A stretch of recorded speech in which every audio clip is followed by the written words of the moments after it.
अस्सलाम वालेकुम dear students. Nuclear physics का आज हम एक और आर्टिकल इसमें कवर करेंगे इस वीडियो लेक्चर में, by the name of nuclear transmutation. अच्छा, ये जो रेडियो एक्टिव मटेरियल होता है उसकी ये प्रॉपर्टी होती है कि वो एक अनस्टेबल एलिमेंट होता है, अनस्टेबल मटेरियल होता है, और ये एक न्यूक्लियर फिनोमेना है। ये प्योरली न्यूक्लियर फिनोमेना है, मींस कि ये सारा जो फिनोमेना है ये रिलेट करते हैं जस्ट न्यूक्लियस के साथ। इलेक्ट्रॉन का इसमें विदाउट न्यूक्लियस जो कि इलेक्ट्रॉन है उसकी इसमें इन्वॉल्वमेंट नहीं होती। दूसरी बात ये है कि ये फिज़िकल और केमिकल रिएक्शन के साथ इफ़ेक्ट नहीं होता। फिज़िकल और केमिकल रिएक्शन, फिज़िकल अगर आप लोग पैरामीटर्स देख लें तो टम्परेचर है या हीट है या इस तरह के जितने भी फिनोमेनाज है ये इनके साथ इफ़ेक्ट नहीं होता। अच्छा, एक और बात कि जब आपके पास एक न्यूक्लियस है, आपके पास लेट्स सपोज ये आपके पास एक न्यूक्लियस है, इसको मैं n के साथ रिप्रेजेंट करता हूँ, तो जब इसमें से कुछ रेडिएशंस एमिट होंगी तो वो न्यूक्लियस ट्रांसफॉर्म हो जाएगा इनटू अनदर न्यूक्लियस। तो ये जो दूसरा न्यूक्लियस बनेगा जब इसमें से रेडिएशन एमिट होंगी तो ये आपके पास डॉटर न्यूक्लियस होगा, और ये जो ओरिजिनल वन था ये आपके पास पेरेंटल न्यूक्लियस होगा। तो ये जो सारा फिनोमेना है इसको बोलते हैं न्यूक्लियर ट्रांसम्यूटेशन, जिसमें एक न्यूक्लियस डॉटर न्यूक्लियस में कन्वर्ट हो जाता है with the emission of alpha particle, beta particle और गामा पार्टिकल्स, या इसको आप ये कह लें कि कोई भी जब रेडिएशंस उसमें से एमिट होती हैं तो इसको बोलते हैं न्यूक्लियर ट्रांसम्यूटेशन। ये एक प्योरली न्यूक्लियर फिनोमेना है। अच्छा, इस स्लाइड में हम लोग स्टेबिलिटी ऑफ न्यूक्लियाई के बारे में स्टडी करेंगे कि एक्चुअल में क्या रीज़न है कि जो रेडियो एक्टिविटी है न्यूक्लियस में वो डोमिनेंट हो जाती है। तो ये आपके पास एक स्टेबिलिटी कर्व है। ये जो आपके पास नीचे वाली लाइन है, ये जो स्लोप एक किस्म की आप कह लें, तो ये आपके पास n is equal to Z पे स्लोप है। n is equal to Z means के नंबर ऑफ प्रोटॉन और न्यूट्रॉन जब आपके पास बराबर हो जाते हैं तो ये स्टेबिलिटी कर्व होती है। इस जो स्टेबिलिटी कर्व पे जितने भी एलिमेंट होंगे वो मोस्ट स्टेबल होंगे, और ये कब होंगे? जब उनके प्रोटॉन और न्यूट्रॉन बराबर होंगे। अब होता क्या है कि जैसे जैसे ये देखें, ये आपके पास इधर प्रोटॉन है और इधर न्यूट्रॉन है। ये जो जैसे जैसे एटॉमिक नंबर या एटॉमिक मैस एलिमेंट के इंक्रीज होता जाता है तो उसमें क्या आती जाती है? डेविएशन आती जाती है इस कर्व के करस्पॉन्डिंग। ये देखें कि आपके पास जितने हायर एलिमेंट होंगे एटॉमिक मैस के, ये देखें ये ऊपर की तरफ शिफ्ट हो रही, ऊपर की तरफ शिफ्ट हो रही है का मतलब है कि इसमें न्यूट्रॉन नंबर ज़्यादा हो रहे हैं। ये 82 है। तो जैसे जैसे इस कर्व से डेविएशन आती जाएगी तो वो उसमें इतनी अनस्टेबिलिटी ज़्यादा होती जाएगी। अनस्टेबिलिटी ज़्यादा कब होती जाएगी? जब ये देखें कि न्यूट्रॉन इधर कितने हैं आपके पास, लेट्स सपोज 82 है, तो इधर इसके पास ये एक इधर से ही एक्स एक्सिस पे मैं देखूँ तो ये तकरीबन कितनी बन जाती है? 60 के करीब बन रही है कि प्रोटॉन इसमें 60 हैं और न्यूट्रॉन कितने 82 हैं। तो यहाँ पे जो एलिमेंट होगा वो अनस्टेबल होगा। अगर ये स्टेबल होता तो आपके पास इधर ये होता, यहाँ पे ये इधर होता कि 50 ही न्यूट्रॉन है और 50 ही प्रोटॉन है, तो यहाँ पे ये स्टेबल होता है। लेकिन ये देखें ये इस कर्व से ये जो नीचे वाली ये डेविएशन है, तो जितनी डेविएशन ज़्यादा होगी इतना वो अनस्टेबल होगा। तो जब अनस्टेबल होगा तो वो हमेशा रेडिएशन एमिट करेगा। अब वो रेडिएशन बहुत सी हो सकती हैं। वो radiation in the form of alpha particle भी हो सकती हैं, बीटा पार्टिकल भी हो सकती हैं, और गामा पार्टिकल की सूरत में भी हो सकती हैं। इधर ये जो आप इसको डायग्रामेटिकली एक और चीज़ ऑब्जर्व करें तो आपको पता चलेगा कि सिंबॉलिकल या कलर स्कीम के तौर पे उन्होंने इसको और एक्सप्लेन करने की कोशिश की है कि आपके पास जो बीटा प्लस है वो येलो कलर के साथ है, बीटा नेगेटिव जो है वो ब्लू कलर के साथ रिप्रेजेंट किया गया है, और ये जो ऊपर है ये यहाँ पे जितना भी पोर्शन है ये अल्फ़ा पार्टिकल के करस्पॉन्ड करता है। तो ये आगे हम पढ़ेंगे अल्फ़ा पार्टिकल क्या होता है, बीटा पार्टिकल क्या होता है और गैमा पार्टिकल क्या होता है। अभी इसमें हमने ये सिर्फ देखा है कि क्यों आखिर जो है ये रेडिएशन इमिट होती हैं, due to instability of atom. आपकी बुक में जो सबसे पहले ये जो फिनोमेना जिस फिजिसिस्ट ने ऑब्जर्व किया था उसका नेम था हेनरी बिक्यूरेल। ये उसकी पिक्चर आपके सामने है।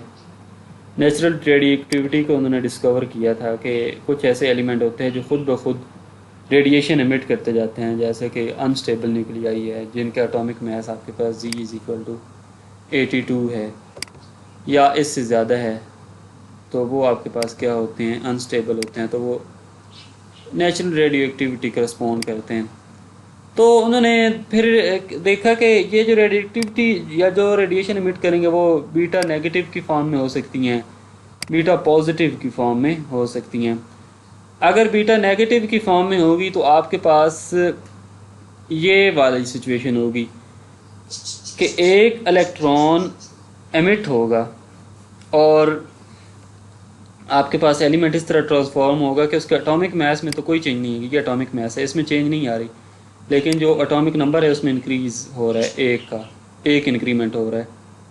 मीन्स के इसमें क्या होता है, न्यूट्रॉन बेसिकली कन्वर्ट हो जाता है एक प्रोटॉन में।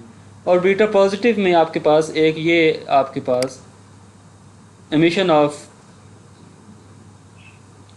पॉजिट्रॉन, और इसमें क्या हो जाती है बीटा पॉजिटिव में एटॉमिक मास में तो फिर इतना नहीं कुछ चेंजिंग आती, लेकिन जो एलिमेंट का एटॉमिक नंबर है उसमें एक कमी वाक़ई हो जाती है, एटॉमिक नंबर एक कम हो जाता है, G-1 ये शो कर रहा है।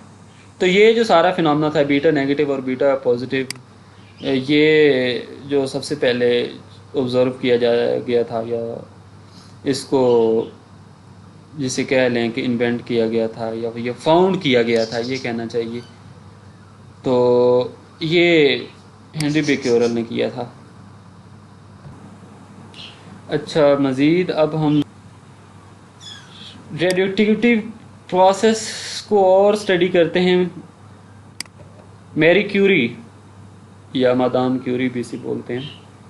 तो मैरी क्यूरी ने और इस रेडियोएक्टिविटी को एक्सप्लेन करने की कोशिश की और अल्फ़ा प्रोसेस को स्टडी किया और अल्फ़ा प्रोसेस के बारे में बताया कि वो कैसे न्यूक्लियस में अपीयर होता है। तो ये आपके पास पेरेंटल एलिमेंट है जो कि ओरिजिनल एलिमेंट था।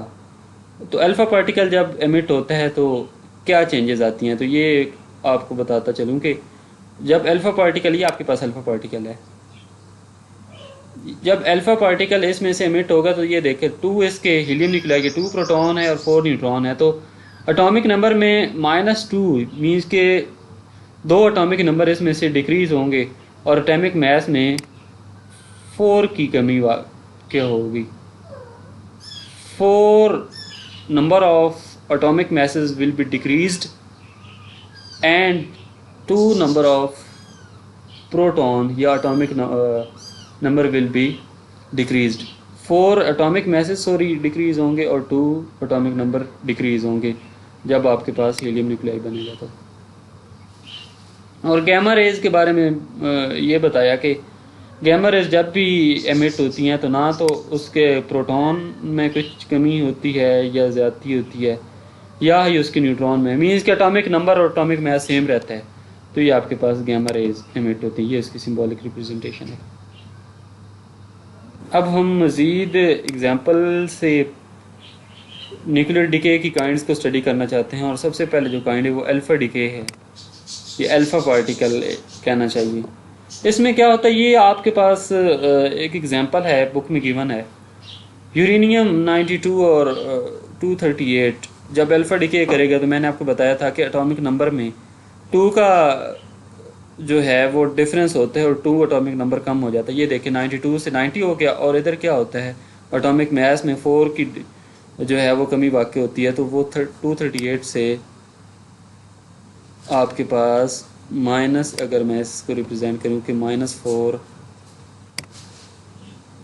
जो है वो कमी वाक़ई होती है एटॉमिक मास में, तो ये 234 हो जाएगा। और ये जो पार्टिकल एमिट होगा इसको अल्फ़ा पार्टिकल बोलेंगे, और इसके 2 प्रोटॉन होंगे या एटॉमिक नंबर 2 होगा, एटॉमिक मासेस 4 होंगे। तो ये था अल्फ़ा पार्टिकल के बारे में। ये मज़ीद इस जो स्लाइड से आपको समझ आ जाएगी कि ये आपके पास पेरेंटल न्यूक्लियस होता है अल्फ़ा डिके की फॉर्म में। तो ये जो अल्फ़ा पार्टिकल एमिट होता है वो पेरेंटल न्यूक्लियस से ही एक ये कह लें कि वो एमिट होता है। तो पेरेंटल न्यूक्लियस से ये एक उसकी ट्रांजिशन स्टेट कह लें, और ये उसकी फाइनल स्टेट है जब ये आपके पास एक पेरेंटल न्यूक्लियस बन गया है जो बाकी था, और ये आपके पास डॉटर न्यूक्लियस बन गया अल्फ़ा पार्टिकल की फॉर्म में। और ये जो है आपके पास अल्फ़ा पार्टिकल हीलियम न्यूक्लियाई होता है, जिसमें मैं आपको पहले ही बता चुका हूँ कि एटॉमिक नंबर 2 होता है और एटॉमिक मास 4 होता है। ये आपके पास बीटा डीके की एग्जांपल है। जब बीटा डीके होता है तो मैंने आपको बताया था कि एक एटॉमिक नंबर में इंक्रीज़ होगा और एटॉमिक मास में कोई चेंजिंग नहीं हुई। ये देखिए एटॉमिक मास कोई चेंज नहीं हो रहा, और एटॉमिक नंबर में एक इंक्रीज़ हो रहा है। तो ये आपके पास क्या बनेगा, ये जो पार्टिकल होगा ये आपके पास बीटा पार्टिकल इसको बोलेंगे, जिसके एटॉमिक मास जो है वो 0 है, एटॉमिक जो नंबर है उसको आप -1 कह लें। तो ये बीटा पार्टिकल की एग्जांपल है। तो यहाँ पे आप लोगों को और क्लैरिटी हो जाएगी कि किस तरह ये न्यूक्लियस में प्रोसेस होता है। तो ये देखिए आप, ये लेट्स सपोज एक आइसोटोप है, वैसे तो कार्बन 12 जो मेन है आपके पास एलिमेंट होता है, लेकिन उसका कार्बन 13 भी आइसोटोप होता है, कार्बन 14। तो ये आपके पास कार्बन का एक आइसोटोप है जिसका एटॉमिक नंबर आपके पास कितना है, 6 है। तो जब ये बीटा प्रोसेस के करस्पॉन्ड करेगा या इसमें बीटा प्रोसेस अकर होगा तो ये क्या हो जाएगा, इसका जो एटॉमिक नंबर है वो इंक्रीज़ 1 हो जाएगा, और एटॉमिक मास में बीटा प्रोसेस में मैंने आपको बताया था कि कोई एटॉमिक मास में तब्दीली नहीं होती। तो ये देखें ये 14 ही है। और ये जो है पार्टिकल, ये आपका बीटा पार्टिकल को डिनोट करता है, ये जो एजेक्ट हो गया है।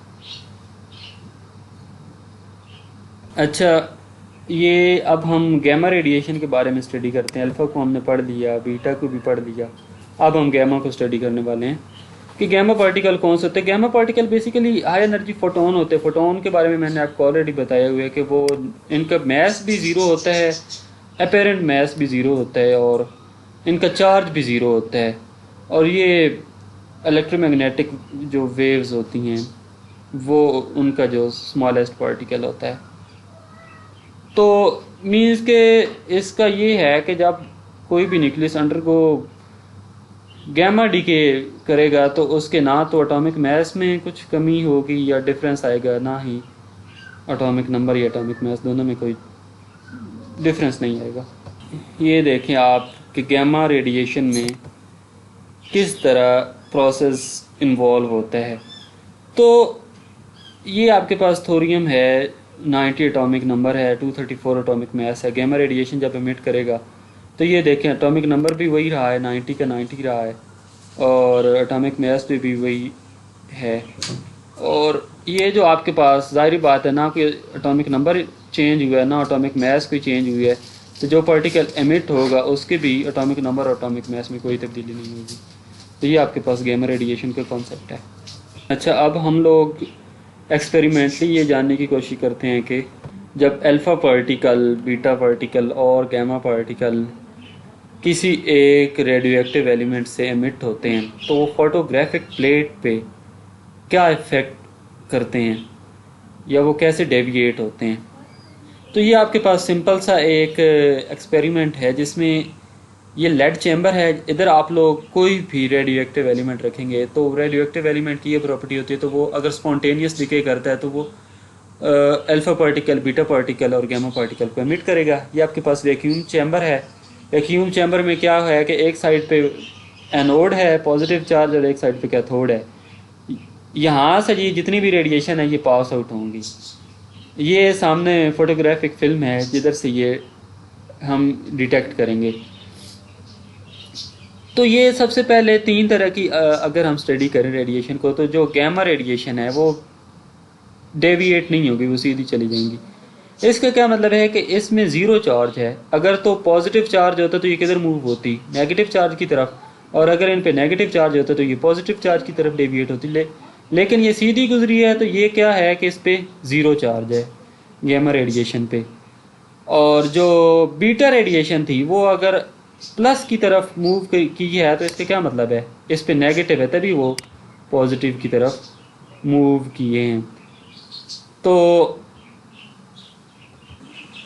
लास्ट पे जो आपके पास अल्फ़ा पार्टिकल की अगर हम बात करें तो ये नेगेटिव प्लेट की तरफ मूव किए हैं। तो नेगेटिव प्लेट की तरफ कौन से पार्टिकल मूव करते हैं अगर उन पे चार्ज पॉजिटिव हो, तो आप ये कह सकते हैं कि अल्फ़ा पार्टिकल पे पॉजिटिवली चार्ज है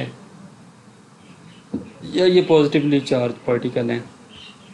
बाकी मैंने करेक्टरिस्टिक इनकी आप लोगों को बता दी, अल्फ़ा पार्टिकल के, बीटा पार्टिकल के और गैमा पार्टिकल के एग्जाम्पल के साथ।